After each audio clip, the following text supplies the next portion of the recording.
This week, we're talking about the very important pillar of marriage and family life, helping you to be a better husband, to be an even better father, and to have a stronger and richer marriage and family life. So we're looking at reducing these tips down to the simplest possible form. And it's early in the morning here. I'm getting ready to go on a flight soon, get up to the Pacific Northwest. And before I go, hence the cup of coffee that we'll have together, and this will be pretty brief. Here's the simplest way that I can talk about communication differences, often between husbands and wives, and certainly at your workplace, the friends that you have, and so on. You'll notice this to be true, and it's the simplest way for me to talk to you about it is this 3x5 card.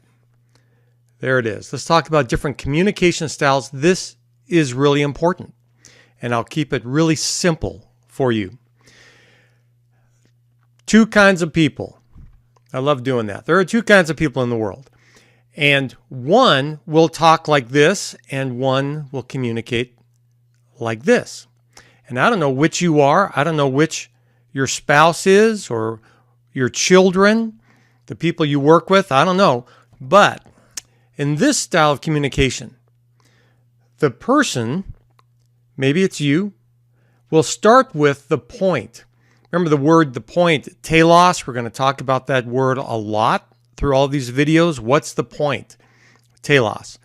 So we'll start with the point. Here's what happened. Here's the bottom line. Here's what happened. Here's the executive summary. Here's what happened. And then as we talk, we move down through the details, more and more and more and more details, but everybody knows what the point of the conversation is right up front.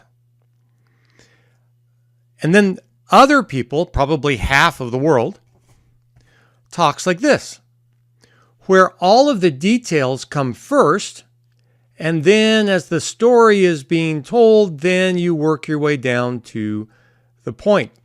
And you'll see, for instance, Facebook, the Facebook generation, millennials, I don't know if they always talk like this, but I will say that what has become really important in marketing, in business, is being able to tell stories. That's an amazing skill to be able to have, is the ability to tell stories. And if you just get right to the point first, you don't have much of a story to tell. Everybody knows what it is you're saying. So this becomes more important as a skill in marketing, using Facebook to market, reaching out to millennials, and so on.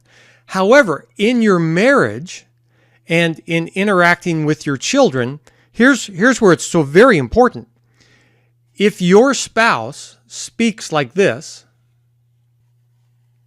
and enjoys telling the story because from their point of view, that builds the relationship. That time spent face-to-face, talking with each other, builds the relationship. And that's how they speak. And if you are like this, you will tend to say things that will come across very rudely, like, get to the point. And that's not good. Let me just tell you, that's not good. So, same with your children.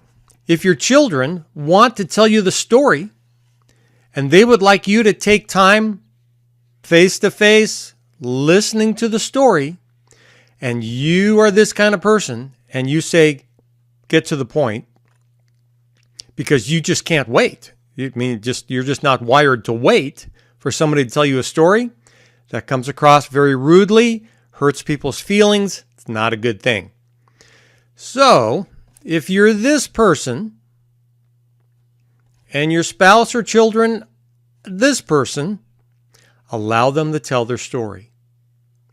Now, if it's a story about an auto accident, then you might ask them, if they start with, the firemen were really friendly and it was really cool seeing the fire trucks, you might ask them, what happened?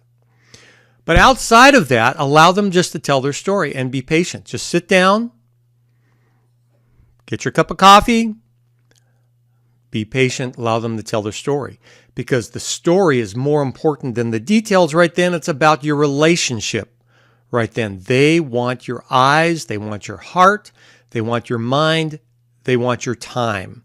They're building the relationship. If your spouse is this person and you're not, allow them to just give the details and move forward. That's how they're wired. And if you're wired like this, be patient with them and allow them to just get to the point and tell the story. They want to build their relationship in other ways. Not everybody wants to build their marriage relationship with telling stories. Other people want to do other things. They want to be physically close. They want to give gifts. They want to speak encouraging and kind words. They want to do acts of service, clean the kitchen, or help with the house, or whatever. Not everybody does it through communication, through storytelling. So if your spouse is like this, allow them to be like this. Now imagine how this works out at your workplace. You have some people at work that are like this, some people at work that are like this. And if you're like this, and your coworkers like this, you're going to find yourself interrupting them all the time. Often, you're going to find yourself interrupting them, and you're going to be saying things like, "What's the point?" Rudely. It's going to come across rudely. Doesn't, in your mind, you really want to get to the bottom line. But for them, it's going to come across very rudely. So just be aware of this in your life. Be aware of this as a parent, especially. Be aware of this. Be aware of this even in your marketing campaigns, workplace environment, talking to people. Just be aware. Two kinds of people, this kind. Figure out which you are and the people around you and allow them to be them. And you can be you. Just cut the other person some more slack. Be patient. And things will be a whole lot better.